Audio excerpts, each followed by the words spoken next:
裸根、血盘和营养波，它们定植的方法不太一样。现在我们就以这3种不同的形态依次把它们给定植了。首先是裸根苗，裸根苗我们先要观察观察有没有比较腐烂的叶子，或者是比较长的黑的根系。如果草莓的根系又长又黑的话，我们可以给它剪到大概5到7公分，因为过多的根系更容易在土壤里面揉成一团，会导致草莓的根系沤烂。沤根的话，可能会导致草莓缓苗不成功。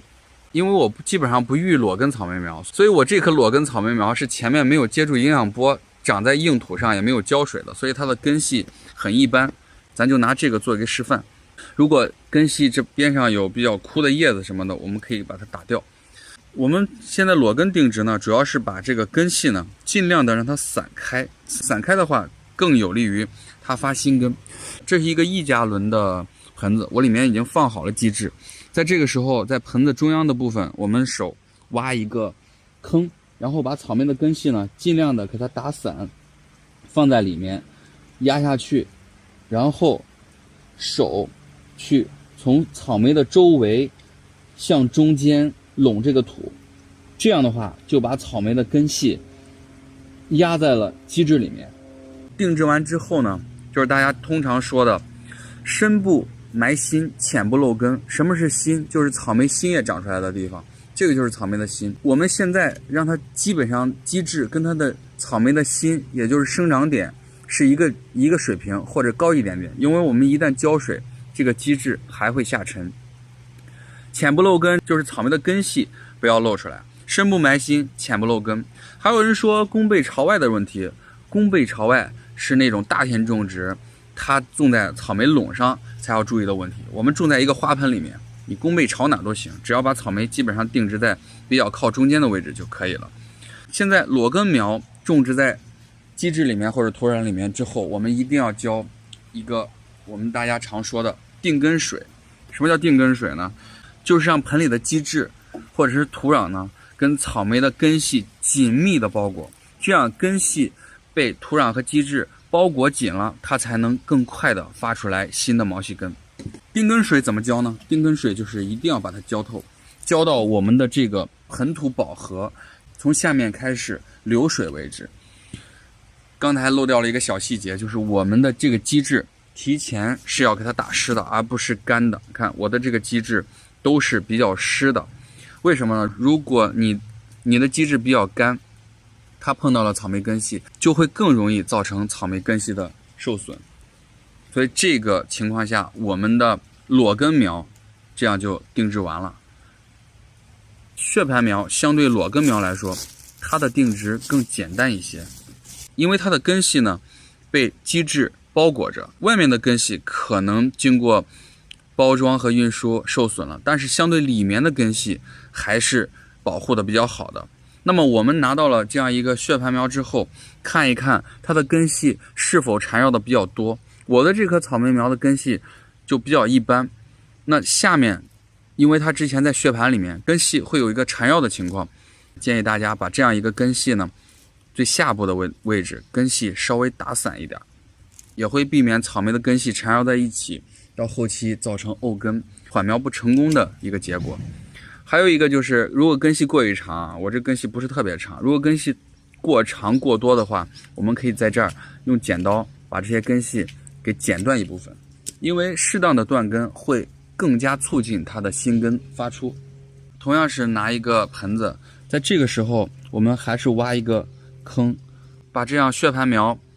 带着基质一起种在这样一个盆子里面。放进去之后呢，我们还是尽量的把这个土来压实，把土压实，让之前的基质和新的盆里面的基质紧密的贴在一起。接下来呢，还是要浇一部分的水，但是它的定根水就跟裸根的定根水就不太一样了，因为它本身就带着基质，本身的根系就有一部分非常完好的在基质里面保护着，所以我们在这个情况下也可以浇透，也可以浇湿。这个就是可以因人而异，看你那边的天气和温度如何。如果温度比较高，天气比较高温高湿，我建议你就把它浇湿就好了，不用浇的特别透。因为我们只有表面的一层根跟新的基质要接触。那最后呢，就是营养波苗的定植方法了。营养波苗呢，相对定植的方法跟血盘苗差不多，我们可以拿个空盆子，然后更有效的去定植这个营养波。我们捏一捏营养波的四周，让外壳和里面的基质有一定的间隙，这样的话可以整体把营养波给拔出来。营养波拔出来之后，一样看后面的根系，如果说根系比较多的话，我们可以打散。像这个根系不是特别多，它就不太需要打散。这样的话，我们就进行下一步的工作，就是拿这个空盆呢，先装一大半的土，装在了这样的高度之后呢，把营养波放进去，按着营养波的位置呢，把盆土的剩下的四周再填上基质，稍微的压一压土，让四周的基质能有一个密度，压的基本上有一定的紧致程度之后呢，我们把营养波拿出来，看到了吗？现在这是不是有一个跟营养波一样大小的一个凹槽呢？现在我们再重新把草莓苗从营养波里拿出来，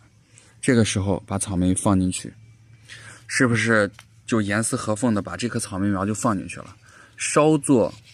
压实，营养波苗就定植完了。营养波苗跟刚刚的血盘苗差不多，营养波苗它的根系几乎是没有受损的，无非就是从这个小盆直接放在了大盆，所以我们浇一点点水就行了，不需要浇那么多的水。这样的话，保持一定的湿润，根系会很快的往盆的四周生长。现在这3颗苗子我们已经全部定植完了，这一颗是裸根苗，这一颗是血盘苗，这一颗是营养波苗。它们3个来比呢，营养波苗几乎不用缓苗，它就会持续的生长，它的根系会更快的长大、长粗、长多。而血盘苗呢，因为它带基质的内部的根系还是没有损伤的，仅仅是在外围一圈经过长途的运输和后期的包装有了一定的损伤，我们经过定植之后呢，它也会迅速的长出来新根。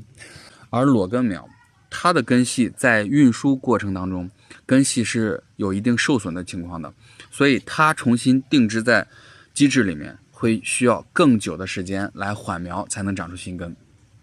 整体来说，裸根苗的成活率没有血盘苗好，血盘苗的成活率没有营养波苗来好，这个也是相对而言的。整体来说还是要看草莓到你手里面的根系。今年在前期呢，我因为草莓没有这样的避雨和遮阳的措施，导致了我一大批接的草莓苗本身是在爆根，而且完全植株健壮的情况下，经过了高温和暴雨的洗礼，几乎全军覆没。所以我现在草莓的苗情非常的不好，有些朋友想找我要苗子，我也一直在说抱歉，这个苗子苗情特别的不好，也没有办法来销售。在后期天气已经转凉，我也在努力的拯救和扭转我现在整个草莓苗的一个状态。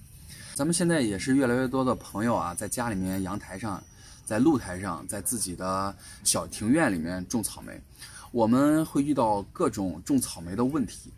当然这种种草莓的方法跟大田里面专业种草莓也是不同的，所以飞宇在每周1、3、5的晚上会建立一个直播间，就是我们的草莓自习室。这样呢，把想种草莓、想种好草莓的朋友汇集在一个草莓自习室里面，有问题大家一块探讨，遇到了不知道该怎么办的时候，大家一块来提意见。好了，如果你喜欢草莓，如果你喜欢种草莓，请关注跟草莓死磕到底的水人飞宇。今天的视频就到这里。